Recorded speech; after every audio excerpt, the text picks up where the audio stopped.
Hello दोस्तों, फिर से आपका एक बार स्वागत है और आज हम करेंगे बायोलॉजी क्लासिफिकेशन की क्वेश्चन प्रैक्टिस। और इसी एनसीईआरटी रीडिंग की वीडियो हमने डाल रखी है, आप वो भी देख सकते हैं। और वीडियो अगर अच्छी लगे तो लाइक करें, सब्सक्राइब करें और शेयर भी करें। चलिए दोस्तों स्टार्ट करते हैं। और हमारे पास क्वेश्चन पहला ही क्वेश्चन है कि विटेकर के वर्गीकरण में कौन सा जगत मुख्य उत्पादक है? मोनेरा, प्रोटिस्टा, प्लांटी या माइकोटा? प्लांटी। दूसरा क्वेश्चन है कि अपघटक किस जगत से संबंधित है? अपघटक किस जगत से संबंधित है? तो इसका अपने पास मोनेरा, प्रोटिस्टा, प्रोटिस्टा और कवक, मोनेरा, प्रोटिस्टा और कवक, या फिर प्रोटिस्टा, कवक और जंतु। इसमें है मोनेरा, प्रोटिस्टा और कवक।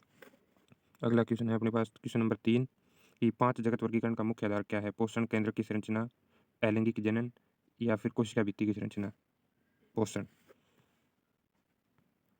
अगला क्वेश्चन अपने पास है जीवाणु शहद पर जीवित नहीं रहते क्योंकि ऑप्शन दे रखे हैं, वे इसका उपयोग नहीं कर सकते, या फिर ये इनके जनन को अवरुद्ध करता है, इनका जीवद्रव्य कुंचन हो जाता है और ये मर जाते हैं, ये उनके लिए विष है।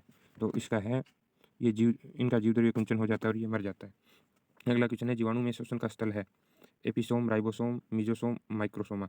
तो इसका दोस्तों है मिजोसोम।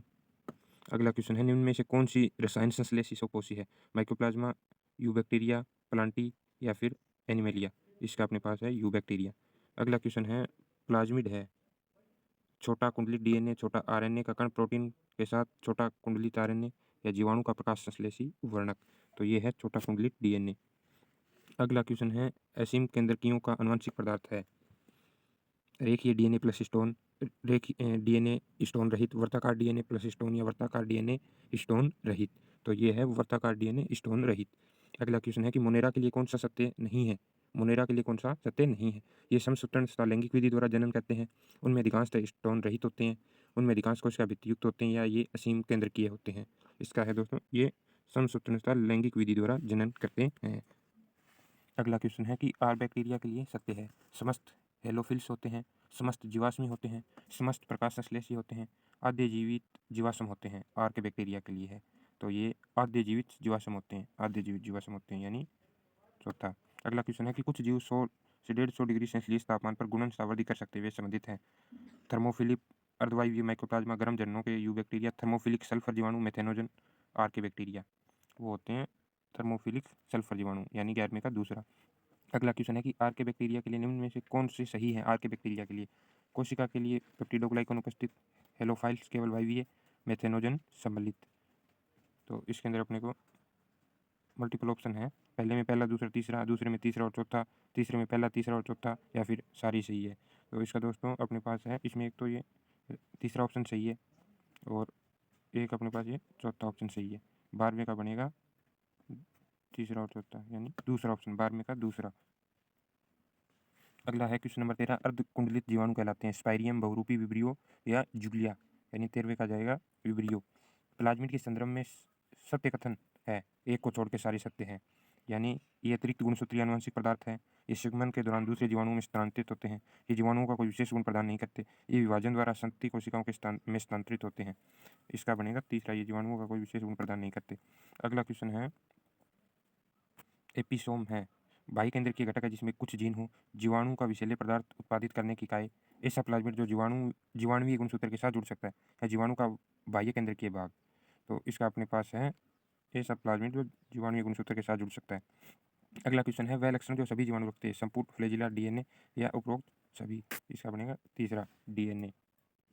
अगला क्वेश्चन है 17 मोनेरा के लिए क्या सत्य नहीं है? इनमें लैंगिक जनन होता है, रेशमसूत्री विभाजन द्वारा जनन करते हैं, इनका उद्भव 3.5 बिलियन वर्ष पूर्व हुआ था, इनमें अधिकांश में कोशिका भित्ति होती है, या फिर ये प्यूकैरियोट होते हैं? तो इनके लिए सत्य नहीं है, इनमें लैंगिक जनन होता है, रेशमसूत्री विभाजन द्वारा जनन करते हैं, ये बात सत्य नहीं है, बाकी सत्य है।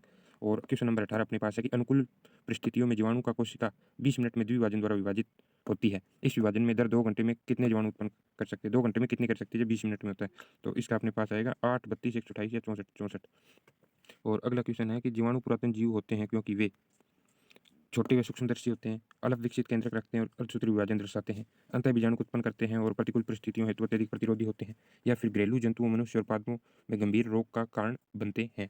तो इसके लिए अलग विकसित केंद्रक रखते हैं और अर्धसूत्री विभाजन दर्शाते हैं। अगला क्वेश्चन अपने पास है कि एक जीव कोशिका प्रत्येक 20 मिनट में द्विभाजन करती है। एक जीवाणु से आरंभ करते हुए 3 घंटे में समाप्ति पर कितने, यानी 20 मिनट में करती है और 3 घंटे में कितने कर देगी? ऑप्शन है 128, 256, 512, 1024। तो इसका आएगा 512 कर देगी। जीवाणु में कौन सा एक लैंगिक पुनर्योजन के संदर्भ में विषम है? रूपांतरण, संयुग्मन, द्विखंडन या फिर पारगमन? इसमें कौन सा सही है? इसमें अपने पास है द्विखंडन, तीसरा आएगा। अगला क्वेश्चन है कि आनुवंशिक अभियांत्रिकी में कौन सा जीवाणु आनुवंशिक पदार्थ के स्थानांतरण में वाहक के रूप में वो बहुयातायात में प्रयुक्त होता है? एग्रोबैक्टीरियम ट्यूमेफेसियंस, या फिर दूसरा है बेसिलस कोएगुलेंस, या फिर तीसरा है क्लोस्ट्रीडियम सेप्टिकम, या फिर चौथा है जेंथोमोनास सिट्राई। तो इसका अपने पास बनेगा पहला एग्रोबैक्टीरियम ट्यूमेफेसियंस। और अगला क्वेश्चन है कि जीवाणु द्वारा उत्पन्न रोग है मिसलस, गलफेडे, मलेरिया, न्यूमोनिया, पोलिमाइलेटिस, सिफिलिस, या फिर दूसरा ऑप्शन है टिटेनिस, टाइफाइड, चेरो, या चौथा ऑप्शन है स्मॉल पॉक्स, सिफिलिस या निद्रा रोग। इसका अपने पास आएगा टिटनेस, टाइफाइड और चेरो। अगला क्वेश्चन अपने पास है 24 नंबर का कि जीवाणु जो बोटुलिज्म का कारण होता है, अविकल्पी ऑक्सी, विकल्पी अनोक्सी, अविकल्पी अनोक्सी या फिर विकल्पी ऑक्सी, अविकल्पी अनोक्सी। इसका तीसरा सही होगा। एक जीवाणु जो मानव के आरोही अवरोही अनुपस्थ कोलन में मिलते हैं तथा विटामिन के तथा B12 उत्पादित करते हैं, वे हैं विब्रियो कोलरी, बेसिलस एथरिक्सिस, या फिर इशिस्ट्रेचिया कोलाई एंड अमीबा। इसका तीसरा रहेगा, तो पढ़ लेना क्या लिख रखा है ये। और अगला क्वेश्चन अपने पास है 26 नंबर का कि नील हरित शैवाल के लिए क्या सत्य है? पहला ऑप्शन है कि ऑक्सीजनिक और नाइट्रोजेनिक युक्त, अनऑक्सीजनिक और नाइट्रोजेनिक युक्त, या फिर ऑक्सीजनिक नाइट्रोजेनिक रहित, ऑक्सीजनिक नाइट्रोजेनिक रहित, अनऑक्सीजनिक। तो 26 का अपने पास दोस्तों पहला ही जाएगा, ऑक्सीजनिक और नाइट्रोजेनिक युक्त। अगला क्वेश्चन है कि साइनो जीवाणु में प्रकाश संश्लेषी वर्ण किस में पाए जाते हैं? मीजोसोम, क्रोमेटोप्लास्ट, क्रोमेटोफोर्स, या फिर क्लोरोप्लास्ट। इसका आएगा क्रोमेटोफोर्स। अगला क्वेश्चन है कि नॉन स्टॉक के चारों ओर उपस्थित मैट्रिक्स होता है जिलेटिनस, कड़ा और कॉर्की, कार्टिलिजेनस, या फिर इसका चौथा ऑप्शन है कि मैट्रिक्स का अभाव। इसमें आएगा जिलेटिनस। अगला क्वेश्चन है कि नील हरित शैवाल का फोटोसिंथेटिक पदार्थ क्या है? सामान्य स्टार्च, साइनोफिशियन स्टार्च जो ग्लाइकोजन से समानता रखता है, या फिर ग्लाइकोजन, या फिर उपरोक्त में से कोई नहीं। इसका आएगा साइनोफाइशियन स्टार्च जो ग्लाइकोजन से समानता रखते हैं। अगला क्वेश्चन अपने पास है 30 नंबर का, नील हरित शैवाल ऐसा इसलिए कहलाती है क्योंकि उनमें हरे पर्ण रहित ए वर्णक के अतिरिक्त एक नीला वर्णक भी पाया जाता है। ये है फाइकोसाइनिन, क्रोमोप्लाज्म, साइनोफाइसिन, या फिर फाइकोरिथ्रिन। इसका आएगा फाइकोसाइनिन, तीसरे का पहला। अगला क्वेश्चन 31 नंबर का कि मोनेरा जिसमें कोशिका भित्ति नहीं होती, माइकोप्लाज्मा, यूबैक्टीरिया, एक्टिनोमाइसीटीज, और ये फिर चौथा ऑप्शन है साइनो जीवाणु। इसका बनेगा पहला माइकोप्लाज्मा। माइकोप्लाज्मा की प्रकृति में विषाणु नहीं होता क्योंकि इनकी समान कोशिकाओं में डीएनए स्थायी आरएनए अनुपस्थित होते हैं। इनमें कृत्रिम रूप से संवर्धन माध्यम से वृद्धि नहीं कराया जा सकता।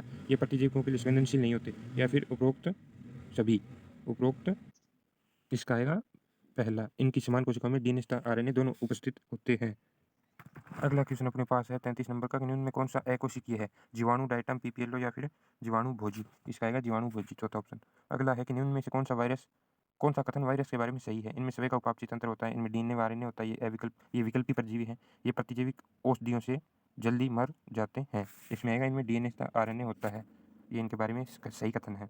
अगला है कि कशेरुकी जंतु द्वारा वायरस संक्रमण से उत्पन्न एंटीवायरल पदार्थ जो वायरस बहुगुणन के प्रतिरोधी होता है, वे कहलाते हैं एंटीवायरिन, विरियोन, एंटीजन, या फिर इंटरफेरोन। इसका आएगा चौथा ही, इंटरफेरोन। अगला क्वेश्चन है रिट्रोवायरस में होता है केवल आरएनए आनुवंशिक पदार्थ की तरह होता है, केवल डीएनए आनुवंशिक पदार्थ की तरह होता है, डीएनए और आरएनए दोनों होते हैं। इसका आएगा पहला, केवल आरएनए आनुवंशिक पदार्थ होता है। अगला क्वेश्चन है 37 नंबर की सभी एक कोशिकीय यूकेरियोटिक पादप और जंतु इसके अंतर्गत आते हैं, मोनेरा, प्रोटिस्टा, प्रोटोजोआ, या प्रोकैरियोटिक। इसका आएगा प्रोटिस्टा। और प्रोटिस्टा के सदस्य मोनेरा के सदस्यों से भिन्न होते हैं क्योंकि इनमें मिलता है आरएनए, डीएनए, कोशिका भित्ति, या फिर झिल्ली युक्त केंद्रक। 38 का आएगा चौथा, झिल्ली युक्त केंद्रक। 39 नंबर अपने पास क्वेश्चन है कि कौन सा विकल्प एक कोशिकीय ससीम केंद्रकियों से संबंधित नहीं है, यानी उनके बारे में गलत है। इनका पहला ऑप्शन है नाइट्रोजन स्थिरीकरण क्षमता, जीवधर्मी में झिल्ली युक्त कोशिकांग, युग्मन निर्माण, या फिर पक्षमाप कसाबिक या स्यूडोपोडिया की मदद से गमन। इसके बारे में संबंधित नहीं है, यानी गलत है पहला, नाइट्रोजन स्थिरीकरण की क्षमता। अगला क्वेश्चन है 40 नंबर का कि किसके अतिरिक्त सभी डायटम में लाक्षणिक गुण होते हैं? अतिव्यापित कोशिका भित्ति, सिलिका का जमाव क्राइसोफाइट समूह में वर्गीकृत, या कसाबिका। इसका आएगा कसाबिका, ये गुण नहीं होता। डाइट में मृदा कुचालक बॉयलर्स और भाप पाइपों में प्रयुक्त की जाती है क्योंकि ये सस्ती, आसानी से उपलब्ध है। उष्मा की बुरी कुचालक है, उष्मा की अच्छी चालक है, ये CaCO3 की बनी होती है। इसका आएगा उष्मा की बुरी कुचालक होती है, इसलिए इसका प्रयोग वहाँ पे किया जाता है। अगला क्वेश्चन आ चुका है कथनों वाला, क्वेश्चन नंबर 43। इसमें कथन है कि डाइनोफ्लेजिलेट सुनहरे भूरे प्रकाश संश्लेषी प्रोटिस्ट होते हैं। जो डाइनोफाइसिन वृक्ष से संबंधित है, या फिर डाइनोफ्लैजिलेट लाल, पीले, भूरे, लाल, नीले दिखाई देते हैं, या फिर डाइनोफ्लैजिलेट की फ्लैजिला हिटेरोकोन्ट होती है, या फिर समुद्री डाइनोफ्लैजिलेट फोस्फोरेसेंस के कारण प्रकाश उत्सर्जित करते हैं, या फिर डाइनोफ्लैजिलेट को कवक युक्त प्रोटिस्टा भी कहते हैं।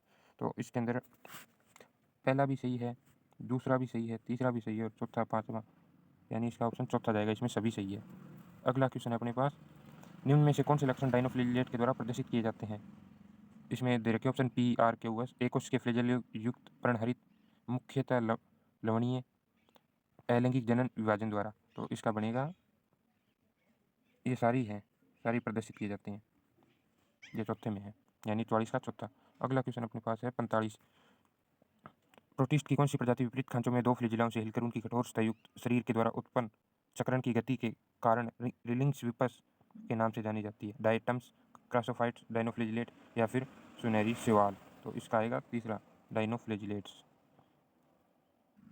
अगला क्वेश्चन है कि युगलिना उच्च पादपों में समानता प्रकट करता है, लैंगिक जनन के प्रकार में, पर्णहित के प्रकार में, संचयी सामग्री में, या फिर पोषण में। तो इसका आएगा पर्णहरित के प्रकार में। अगला क्वेश्चन है कि युगलिनोइड समूह के सदस्य सामान्यतः उपस्थित होते हैं बहते लवणीय जल में, बहते लवणीय जल में, स्थिर अलवणीय जल में, या स्थिर लवणीय जल में। तो इसका बनेगा अपने पास दूसरा, स्थिर अलवणीय जल में। अगला क्वेश्चन है मेटाबोलाई पाई जाती है यूग्लिनोइड्स में, डाइनोफ्लैजिलेट में, डाइटम में, जूफ्लैजिलेट्स में। तो इसका अपने पास बनेगा यूग्लिनोइड्स में पहला। अगला क्वेश्चन है 49 नंबर का कि यूग्लिना में संचित भोजन है पैरामाइलम, ग्लाइकोजन, स्टार्च या मैनिटोल। तो इसका अपने पास बनेगा पैरामाइलम पहला। अगला क्वेश्चन अपने पास है 50 नंबर का कि कौन सा लक्षण औपंग कवक में उपस्थित नहीं होता, यानी उनके अंदर नहीं है? एक कवक जैसा जीव, कवक और जंतु दोनों एक समान लक्षण प्रदर्शित करते हैं, जनन करने के लिए बीजाणु का उपयोग करते हैं, फिर लंबी खोखली नलिकाएं जिन्हें हाइपी है के जाल द्वारा बने होते हैं। तो इसका आएगा चौथा, ये इनसे संबंधित नहीं है, ये गलत है। अगला क्वेश्चन है उपभोक्ता अपघटक प्रोटिस्टा और रेड टाइड उत्पन्न करने वाले प्रोटिस्टा क्रमशः है? डाइटम्स था यूग्लिना, स्लाइमोड डाइटम, स्लाइमोल्ड्स था डाइनोफ्लैजिलेट्स, डाइनोफ्लैजिलेट्स था यूग्लिना, ये है इसका दूसरा, स्लाइमोल्ड्स था डाइनोफ्लैजिलेट्स। अगला क्वेश्चन है 52 नंबर का कि ए तथा बी का संयोजन करें। अब अपंग कवक में परिस्थितियों के बीजाणु युक्त फलनकाई होते हैं, इन बीजाणु का प्रक्षेपण बी के द्वारा होता है, यानी ए की जगह अनुकूल या वायु अनुकूल, या जल प्रतिकूल या वायु प्रतिकूल या जल। इसमें आएगा ए की जगह प्रतिकूल और बी की जगह वायु। अगला क्वेश्चन है 53 नंबर का कि निम्न में से लक्षणों में कौन सा संयोजन औपंग कवक के लिए सही है? परजीवी भित्ति रहित प्लाज्मोडियम बीजाणु के द्वारा प्रकीर्णन, या मृतोपजीवी भित्ति रहित प्लाज्मोडियम बीजाणु के द्वारा जल प्रकीर्णन, परजीवी वास्तविक भित्तियुक्त प्लाज्मोडियम बीजाणु के द्वारा प्रकीर्णन, या मृतोपजीवी भित्ति रहित प्लाज्मोडियम बीजाणु के द्वारा प्रकीर्णन। तो इसका बनेगा चौथा, मृतोपजीवी भित्ति रहित प्लाज्मोडियम बीजाणु द्वारा प्रकीर्णन, 53 का चौथा। अगला क्वेश्चन 54 नंबर, स्लाइमोइड के संदर्भ में निम्न युग्मों का अध्ययन कीजिए, गलत को मिला युग्मों का संख्या में चयन कीजिए। प्लाज्मोडियम में अनुकूल स्थितियों में बनता है, फलन का अनुकूल परिस्थितियों में बनता है, या फिर बीजाणु ये वास्तविक कोशिका भित्तियुक्त होते हैं, या फिर बीजाणु प्रकीर्णन वायु द्वारा होता है। इसका आएगा, इसमें कितने कथन सही है? तो इसके अंदर से अपने पास है 2 कथन सही। अगला क्वेश्चन है अपने पास 55 नंबर कि आलू का 75 अंगमारी रोग जिसके कारण 1945 और 47 में आयरलैंड में अकाल पड़ा था, वो है फाइटोपथोरा इन्फेस्टेंस, कोलेट्राइटोकम फेलेक्टेस, या फिर एलुबोगो कैंडाइडा, हेमिमेनस्पोरियम ओराइजी। तो इसका अपने पास है पहला, फाइटोपथोरा इन्फेस्टेंस। और अगला क्वेश्चन है कि यीस्ट एक कोशिकीय होता है, परंतु उनमें कवकों में रखा गया है, क्योंकि यीस्ट एक कोशिकीय होता है, सेलुलोजी कोशिका भित्ति होती है, कवक विधियों द्वारा जनन करता है, या यीस्ट में पैक्टिन होता है। तो इसका आएगा दूसरा, कवक विधियों द्वारा जनन करता है। पादप जगत में प्रयोगशाला की खरपतवार है न्यूरोस्पोरा कारा, एस्परजिलस, या फिर पेनिसिलियम। इसका है एस्परजिलस, 57 का तीसरा। अगला क्वेश्चन है कि गेहूं का काला कीट रोग होता है पक्सिनिया से एस्टिलेगो पेनिसिलियम या एग्रीस। इसका अपने पास आएगा पहला, पक्सिनिया। गेहूं के लूज स्मल्ट रोग होते हैं, लूज स्मल्ट रोग के कारण है पक्सिनिया, एस्टिलेगो पेनिसिलियम, एग्रीस। तो इसका बनेगा दूसरा, एस्टिलेगो। पोलीपोरस जैसे बैंकरेट फंजाई जो जंगलों के वृक्षों की शाखाओं से लकड़ियों पर वृद्धि करती होती है, उत्पादक मृतोपजीवी बायोफेगस या फ्रेगोटोपस। इसका बनेगा दूसरा, मृतोपजीवी होते हैं। मनुष्य के सामान्य दाद रोग का कारण है कवक, टोडफुल, पफ बोल्स, या पक्षिनी के बीजाणु। इसका बनेगा पहला, कवक। मशरूम का खाने योग्य भाग है जनन अवस्था, स्वांगीकारी अवस्था, कवक जाल, एकेंद्रीय अवस्था। तो इसका बनेगा पहला, जनन अवस्था मशरूम का खाने योग्य भाग है। गन्ने का रेड रोट गन्ने का गंभीर एपीफाइटोटिक रोग है, इसका कारण है अल्टरनेरियम सोलेनी, कोलेट्रोट्राइकम फेलिक्टम, जिबेरेला फ्यूजिरिकोराई, या फिर फ्यूजेरियम ऑक्सीस्पोरिशियम। तो इसका अपने पास आएगा दूसरा, कोलेट्रोटाइकम फेलेटिकम फेलकेटम, 63 का दूसरा। आगे अपने पास क्वेश्चन है कि निम्न में से कौन सा कृत्रिम वर्गीकरण तंत्र लैंगिक वर्गीकरण कहलाता है? थियोफिस्ट वर्गीकरण, लिनियस का वर्गीकरण, या फिर बेंथम स्टोकर का वर्गीकरण, या फिर ओसवाल्ड टिप्पो का वर्गीकरण। इसमें आएगा लिनियस का वर्गीकरण। और इधर छठा क्वेश्चन दे रखा है कि गलत विकल्प का चयन कीजिए। 2 जगत पद्धति लिनियस द्वारा दी गई थी, 3 जगत पद्धति हेक्कल द्वारा दी गई थी, या 4 जगत पद्धति कोपलेट द्वारा दी गई थी, 5 जगत पद्धति कार्ल वुज के द्वारा दी गई थी। इसके अंदर से अपने को गलत विकल्प का चयन करना है। गलत है, 5 जगत पद्धति कार्ल वुज द्वारा दी गई थी। अगले क्वेश्चन अपने पास है, बेंथम स्टोकर के वर्गीकरण में निम्न में से कौन सा विकल्प गलत है? ये वर्गीकरण बाह्य कार्य के लक्षण पर, शारीरिक लक्षण पर आधारित है और प्राकृतिक संहिता पर आधारित है।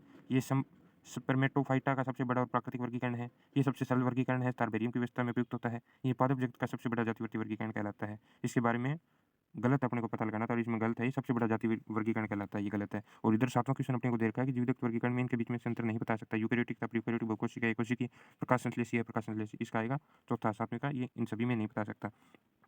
अगले क्वेश्चन अपने पास है 8 नंबर का क्वेश्चन, जीवदत्त वर्गीकरण में के अनुसार से कौन सा जीव पादपस्था जंतु वर्गीकृत में नहीं किया जा सकते? क्लेमाइडोमोनास, यूग्लिना, अपंकवक या उपरोक्त सभी। इसके अंदर से ये सभी इनको अपन नहीं कर सकते वर्गीकरण। इधर तीसरा क्वेश्चन है कि बेंथम स्टोकर वर्गीकरण में सबसे सरल वर्गीकरण कहलाता था, क्योंकि ये वास्तविक प्रेक्षण पर आधारित था, प्राकृतिक संहिता पर आधारित था, ये बाह्य कार्य के लक्षणों पर आधारित है, ये शारीरिक लक्षणों पर आधारित है। इसका बनेगा ये वास्तविक प्रेक्षण पर आधारित था। अगला क्वेश्चन अपने पास 9 नंबर का है कि विटेकर के 5 जगत वर्गीकरण में केवल वायरस का वर्णन नहीं है, लाइकेन का वर्णन है, केवल वायरोइड का वर्णन नहीं है, या वायरस, वायरोइड, लाइकेन का कोई वर्णन नहीं है। इसके बारे में से विटेकर के वर्गीकरण में चौथा, वायरस, वायरोइड, लाइकेन का कोई वर्णन नहीं था। और अगला है कि निम्न में से कौन सा बेंथम स्टोकर का दोष है? इस वर्गीकरण में जिम्नोस्पर्म द्विबीजपत्री के बीच में एक बीजपत्री को रख दिया। इस वर्गीकरण में जिम्नोस्पर्म एक बीजपत्री के बीच में द्विबीजपत्री को रख दिया। इस वर्गीकरण में द्विबीजपत्री और एक बीजपत्री के बीच में जिम्नोस्पर्म को रखा। ये पुष्पीय लक्षणों पर आधारित नहीं है, तो इसका आएगा तीसरा। इस वर्गीकरण में द्विबीजपत्री तथा एक बीजपत्री के बीच में जिम्नोस्पर्म को रखा गया था।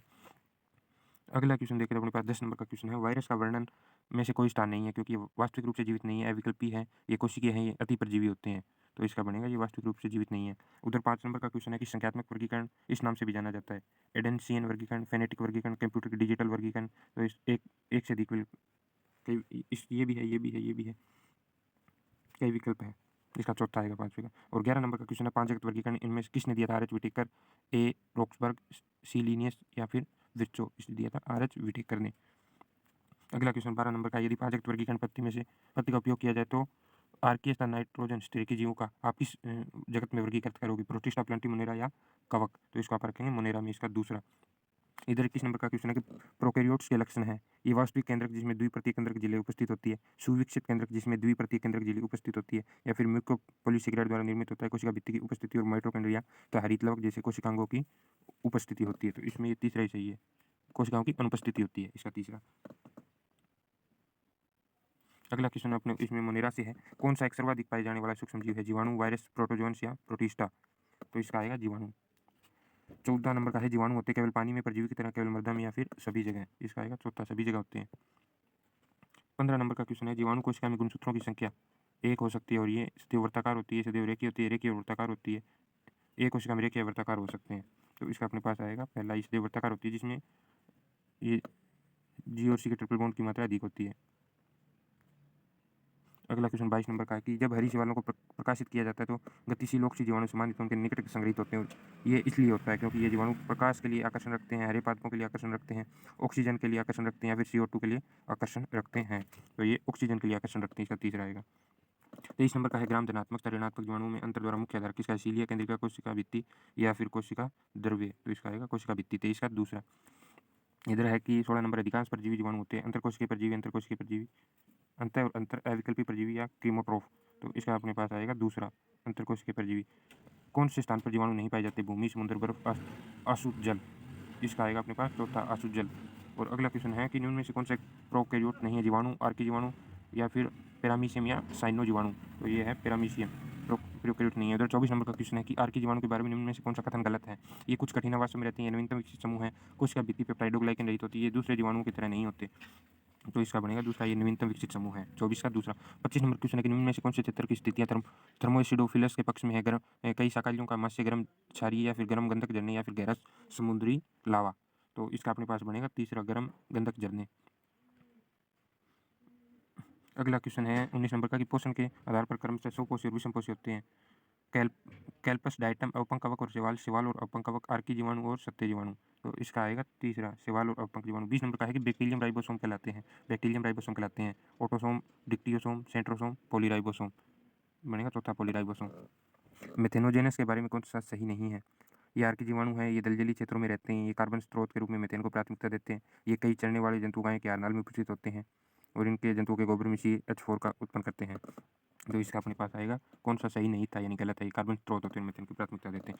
और 27 नंबर का है कि ये एक आर्कियन जो अत्यधिक लवणीय स्थितियों में रहता है, ये संबंधित होता है थर्मोफिलिक, थर्मोएसिडोफिलस, हेलोफिलस या फिर मेथेनोजेंस। तो ये होता है हेलोफिलस से संबंधित।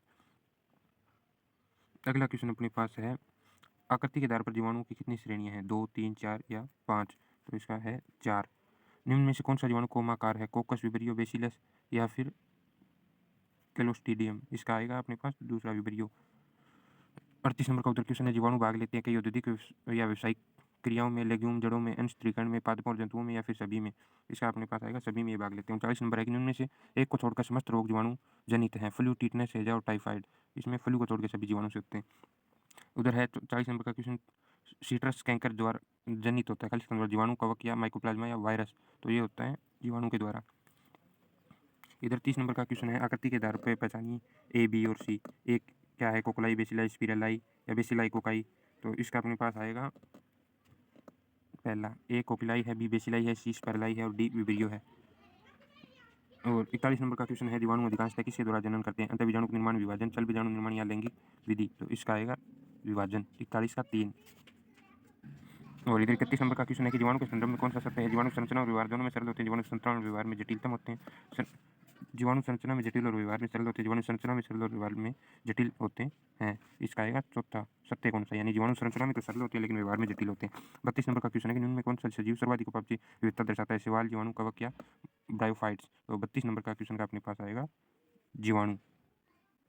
इधर 42 नंबर का कि स्तंभों का सही मिलान कीजिए। स्ट्रेप्टोमाइसीज, राइजोबियम, नाइट्रोसोम, एसिटोबैक्टरम। तो इसका अपन पहला दो मिला के देख लेते हैं।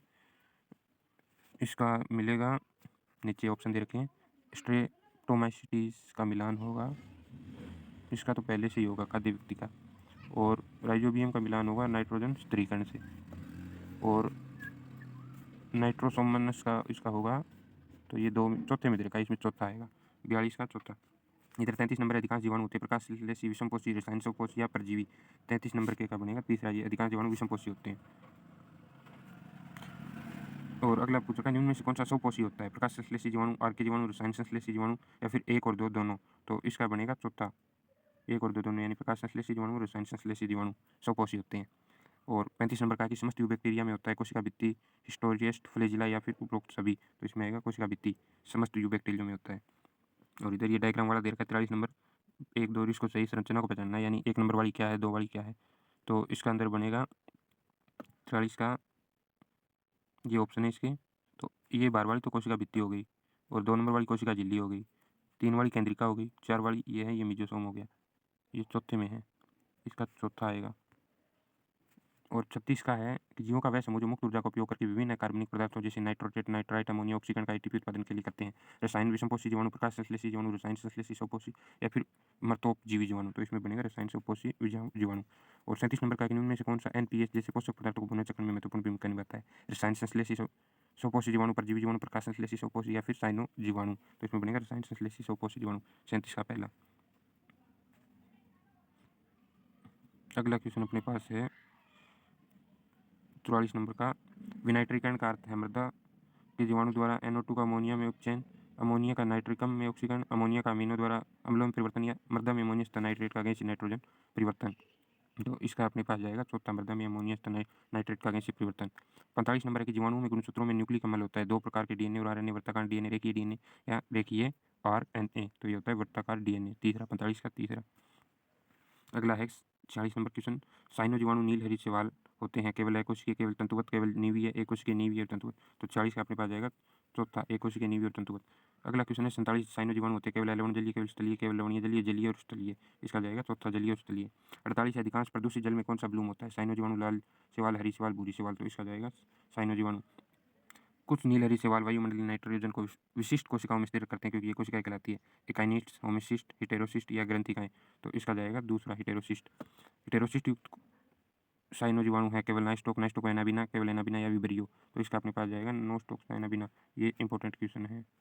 इसका तीसरा है, और अपने ने 50-50 100 क्वेश्चन दोस्तों इसके कंप्लीट कर लिए हैं। और अगला हम एनसीईआरटी रीडिंग के प्लांट किंगडम की वीडियो लेके आएंगे। और ये वीडियो अगर आपको अच्छी लगी हो तो वीडियो को लाइक करें, चैनल को सब्सक्राइब करें और शेयर भी करें।